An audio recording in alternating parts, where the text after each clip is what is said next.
In any business, not even just accounting firms, they will have great intentions to implement change, but although they're willing to invest money into it, they're not willing to invest the time. The director will tell me how it should be done and how they believe their juniors and seniors are doing it, and then the juniors will tell me how they're doing it, and the seniors will tell me how they're training the juniors to do it. Sounds like actually every few years doing this, checking, are we doing what's supposed to be done? Are the processes right? Just feels like a healthy thing for businesses to do, irrespective of digital transformation. Yeah, literally like doing a health check. One thing that historically accounting firms particularly are not very great at is onboarding staff and training staff in using their systems. Yeah. Would you say there's value in doing this workflow mapping to decide what to change rather than figuring out how to go about it?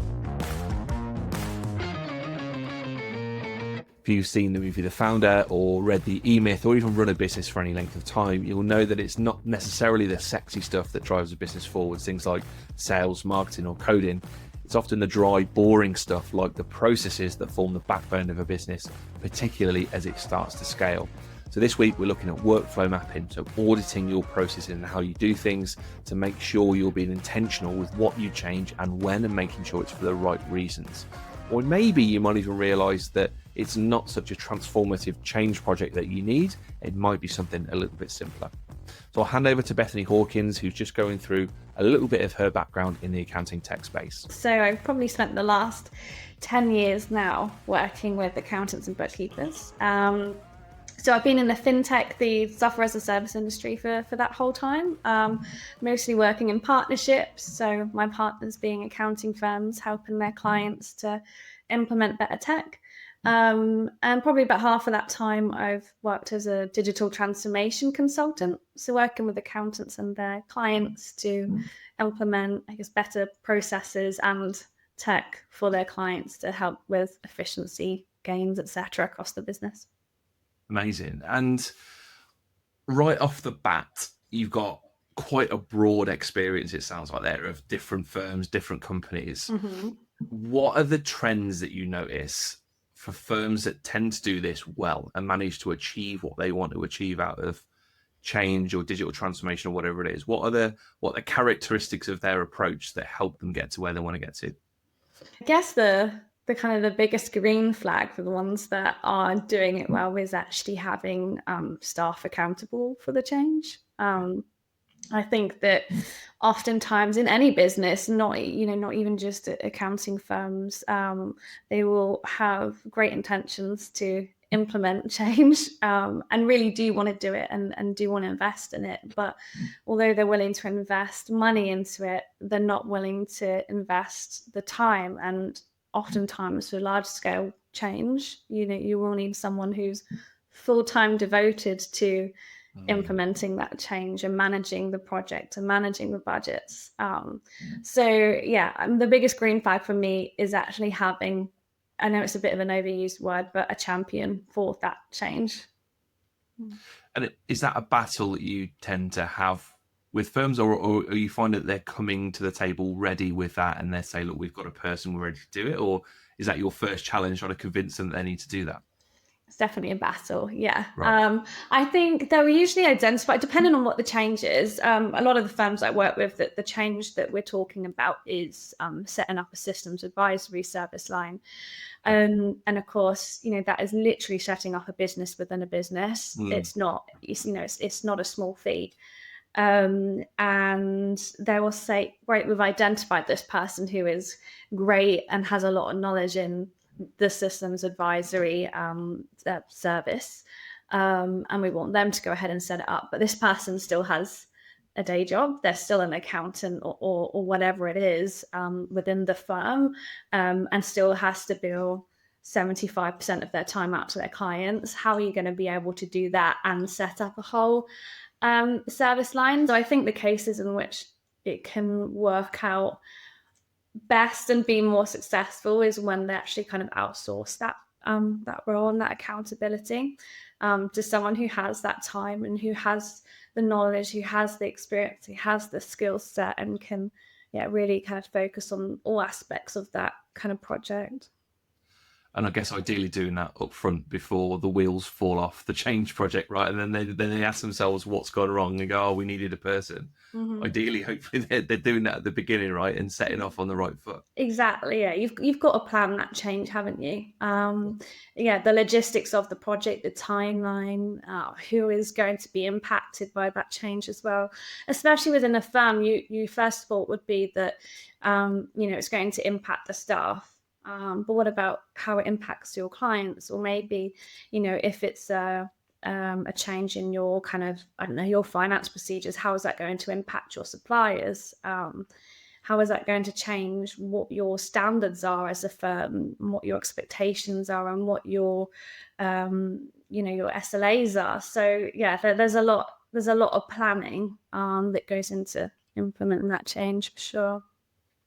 And that intentionality, I suppose, and that planning has been a huge theme, I think, of the interviews that we've had on this podcast, that differentiate those that manage this versus those that really struggle, is Mm. doing it on their own terms, Hmm. having a clear idea of what they're doing.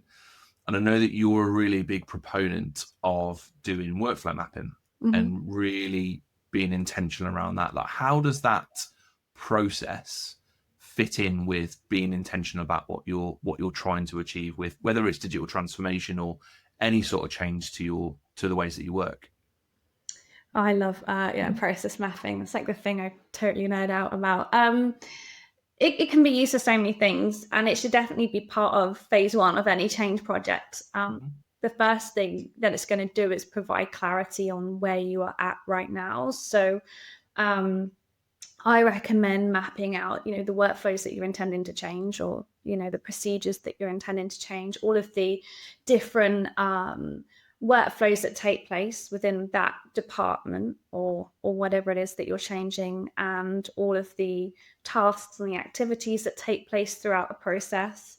Who is responsible for those tasks? What decisions might be being made? What data is flowing through different systems and people, and what the outputs are of the various parts of the process, to get a really good understanding of the current state of play and provide that clarity on where we are at as a business. I think if you get, various people from a firm or a company in a room, what you will find is you ask them all the same question about how something is done, and then we'll all have a slight variation in their answer. So not only does it provide clarity to me if I was, a consultant to them, but it provides clarity to them on actually what is the agreed process, and what, how are we currently doing things. And then if you're taking a look at those process maps to find kind of the source of, any bottlenecks within the process, or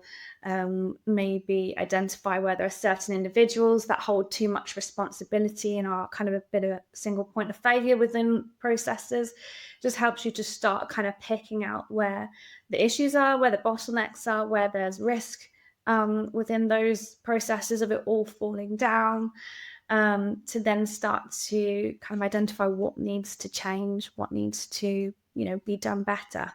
Nice. And so it sounds like there's a lot of value to doing this as a very early step in a change project, because you're understanding your start point, and then of course who the stakeholders are and what needs to change and all that.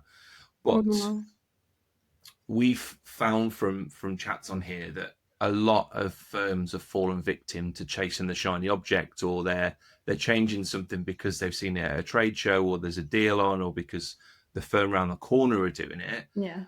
Would you say there's value in doing this workflow mapping to decide what to change rather than figuring out how to go about it? On its own, it's a good starting point, but when you combine it with feedback, the thoughts and feelings of all the people that could be impacted by the change, then yeah, it's really strong. It's a really strong way to help you kind of prioritize what could have the biggest impact Yeah. to the business in terms of change, and making processes quicker and more streamlined, but also in helping you assess kind of the cost and return on investment in any change that you make, by kind of quantifying, how much time we're spending on these processes at the moment, how much is that costing us in labor, in the technology that we have, versus if we were to make that change, what would that return look like?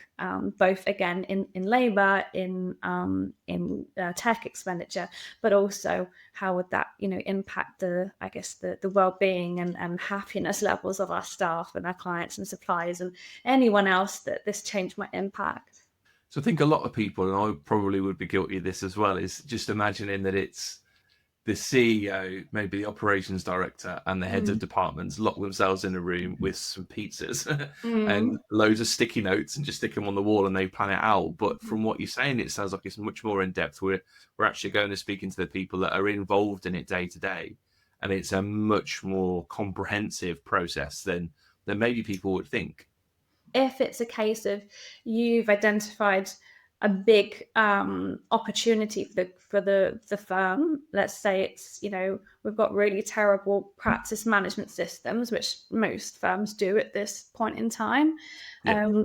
Then you know who you need to be speaking to in the business, what processes you need to be mapping out. So looking at what are our CRM processes, what are our onboarding processes, basically any process that touches the practice management system.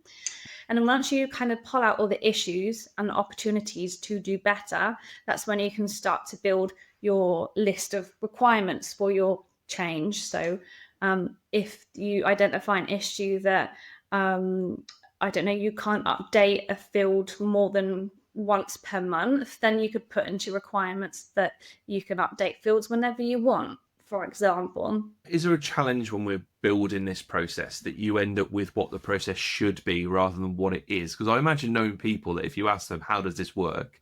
They would tell you what it looks like in an ideal world rather than what they actually do. So is there an element here that when you first get your answer, you need to drill down a little bit more and sort of interrogate that and find out, is this actually what's really happening?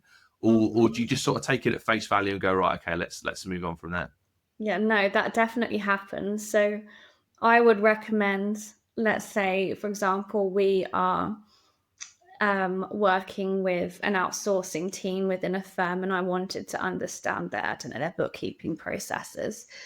I would probably do that session with the outsourcing director and a junior and a senior. So then the director will tell me how it should be done and how they believe their juniors and seniors are doing it.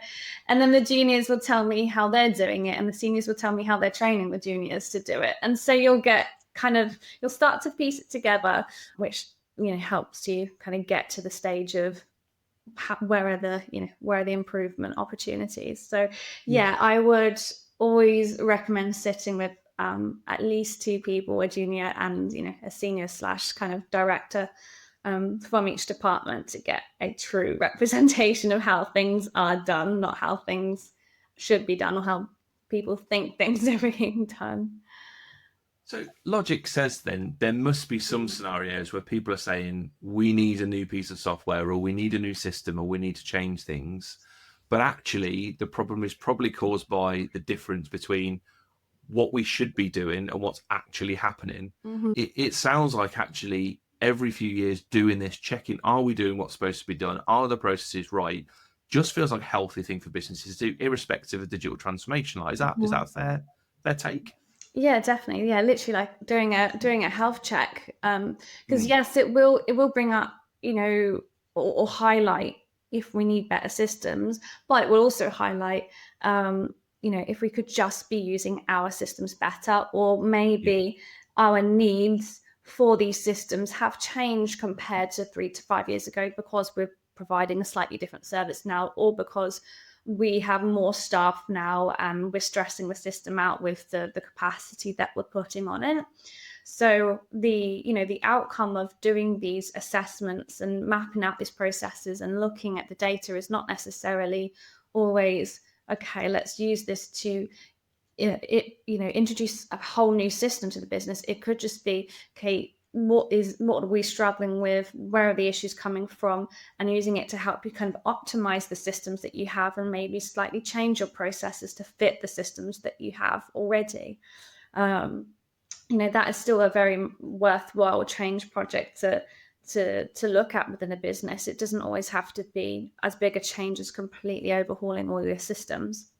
And let's say on the other extreme, so on one hand, we've got maybe the issue was caused by just not doing what we were supposed to do in the first place, and we can fix it there. The other extreme to that is that, yeah, maybe we do need to rip some systems out and make a much bigger digital transformation project or whatever it might be. How long do you think it's worth waiting before you re-audit those processes after a new thing has come in?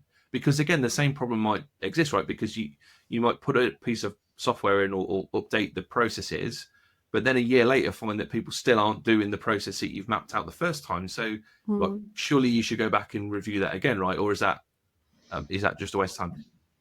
The way that I would manage it when something new has been introduced to the business, so let's say a new system has been introduced, and with that a new procedure, would be to then what I call manage that change. So you're not just turning the system on and providing some training and then letting them get on with it.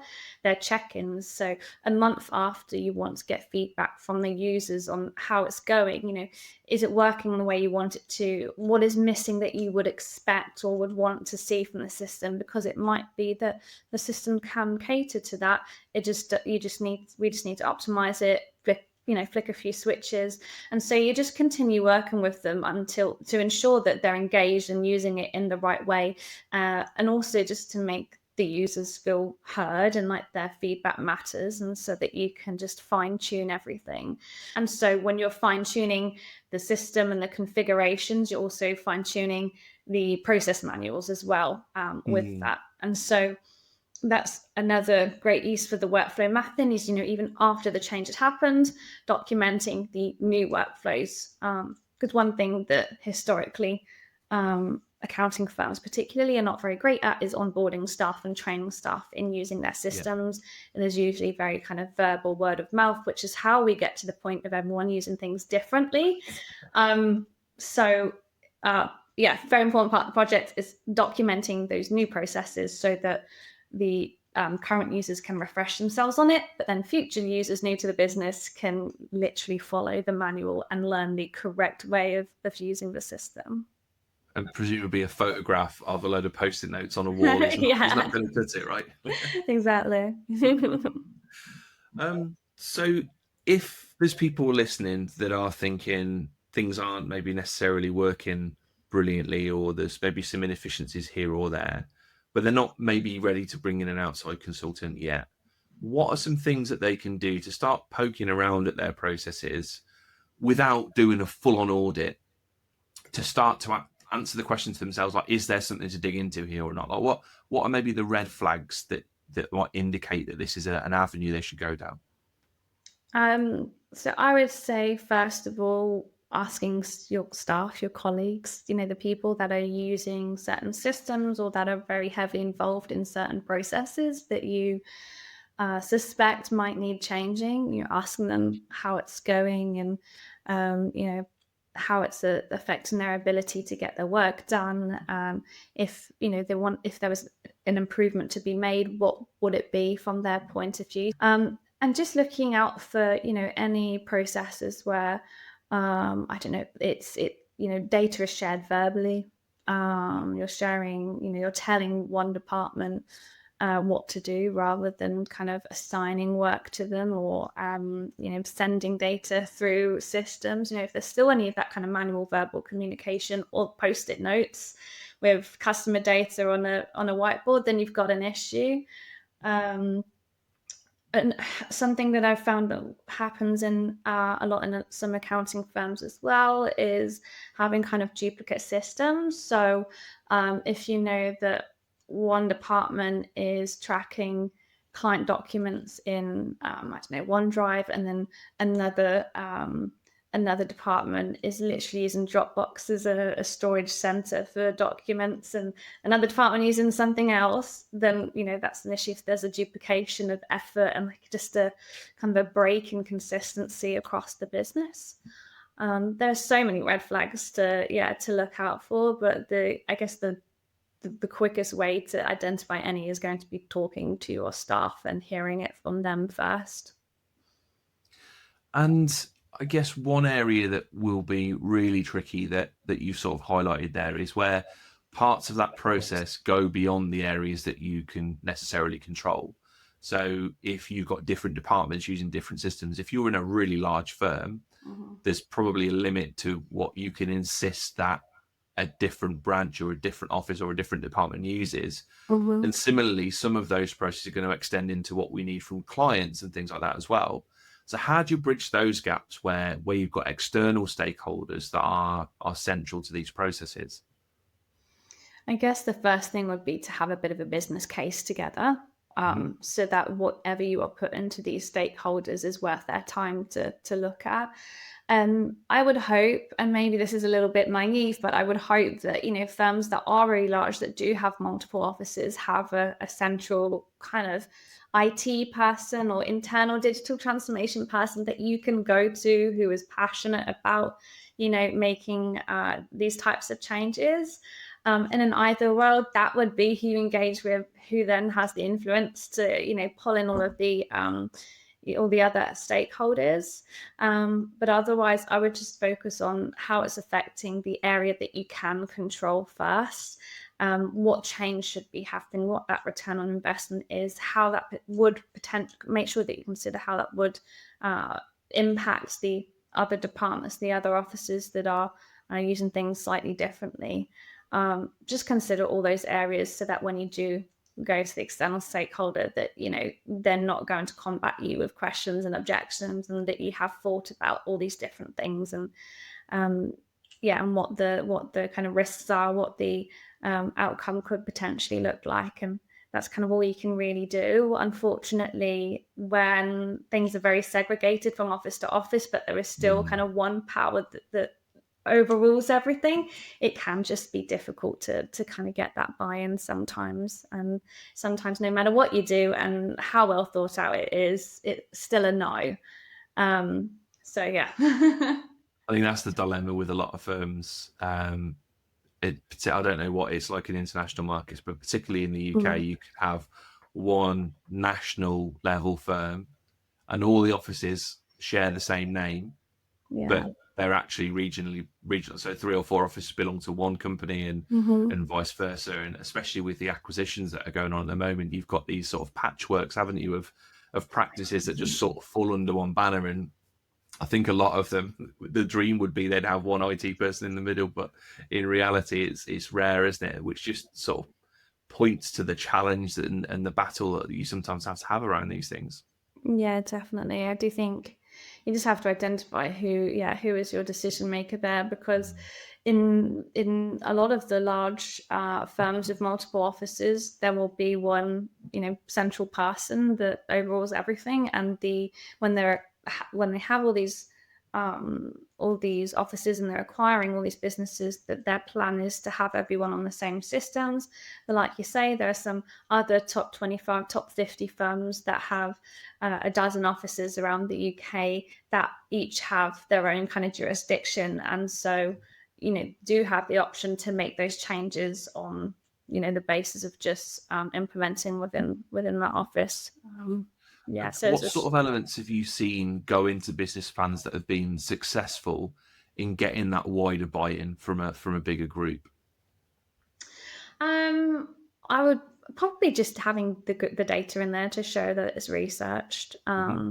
So having the process maps in there, having quantified how much these processes are currently costing the business in terms of labor, in terms of the technology, and taking into account what the time savings could be, and what the extra cost would be of the tech if you were to make this change. So if you can demonstrate to them that this proposed change is going to save money on staff time, is going to be able to provide the same or more valuable or more value to clients for less cost to the business, and therefore increase kind of profit margins, then I'm sure that that they'll take a look at what you have to put forward. So I think as long as there's just numbers on a page that are researched and thought out, that demonstrate that this change is going to save time, going to increase revenue or profit margins and is going to make staff happier or clients happier, then there's no reason that they wouldn't be interested in looking at it.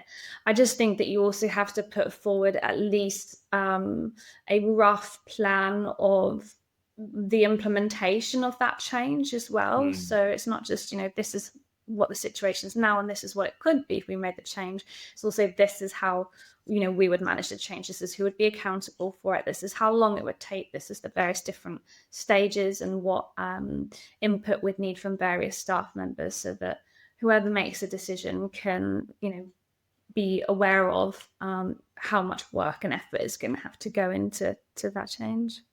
It's knowing your audience, right? Like going into some senior accountants and saying, we need to embark on a really expensive and time-consuming change project, and here's my hunch. It's just not going to fly, is it? So Exactly. absolutely, going with the data makes a ton of sense. Yeah. Bethany, just to wrap up, is there anything that I've not asked about here around workflow mapping that you think is really important that people should understand? I don't think that you've missed anything. I just would probably want to hammer home, how important it is to do the workflow mapping, whether it's as a kind of business review every 3 to 5 years, as we've discussed, or just to have your standards documented somewhere for training, for clarity, for consistency, and as a baseline, so that when you do want to make a change, you've already got documented your current state of play, and that's what a lot of firms kind of don't have. So do it at least just to have a record of your standards as a firm. Perfect. Really good, solid, actionable things that people can take away. Absolutely love that. So to finish off, if people want to get in touch with you or find out more about your work, what's the best way for them to do that? Would be to reach out on my LinkedIn. I'm pretty active on there. So Bethanie Hawkins on LinkedIn. Perfect. Bethany, thank you so much again for your time. Really appreciate it. Thank you, Lee.